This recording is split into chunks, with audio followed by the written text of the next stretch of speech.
Nakatakdang sirain ng COMELEC ang mga balotang hindi na nagagamit sa Santa Rosa, Laguna. Si Isaiah Mirafuentes ng PTV sa Balitang Pambansa Live. Isaiah.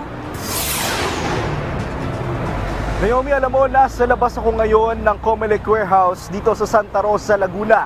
At nasa loob ng warehouse na ito ang nasa 6 na milyong balota na hindi na magagamit at for disposal.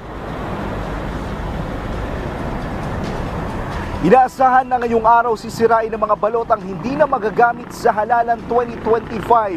Ito yung mga balotang naunang naimprenta ng COMELEC bago maglabas ng desisyon ng Korte Suprema na may karagdagang mga pangalan pa na idadagdag sa balota. January 17 nang unti-unting simula ng paglilipat ng mga hindi magagamit na balota mula sa National Printing Office patungo dito sa COMELEC warehouse sa Santa Rosa, Laguna.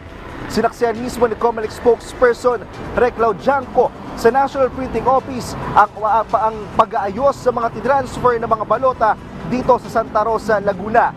Sa kada araw, 1 hanggang 2 truck ang ibinahe ng COMELEC para makapag-transfer ng balota na may tig 3 tons na mga for disposal.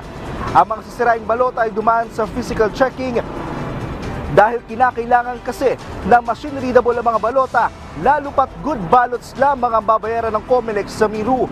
Ang mga for disposal na balotang ito ay sasailalim sa paper recycling melting process alinsunod sa rules and procedures ng National Archives of the Philippines.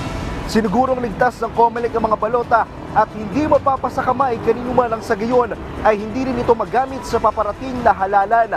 Kung matatandaan, nasayang 6 na milyong official ballots ng COMELEC para sa paparating na halalan 2025 dahil sa inuutos ng Korte Suprema sa komisyon na idagdag ang pangalan ni Zubair Mustapa sa listahan ng senatorial candidates sa balota. Naomi, ngayong umaga inaasahang sasaksi sa disposal ng 6 na milyong balotang ito sila COMELEC Chairman George Erwin Garcia at si Commissioner Ray Bulay. At yan muna ang update mula dito sa Santa Rosa, Laguna. Balik muna sa iyo, Naomi. Maraming salamat, Isaiah Mirafuentes ng PTV.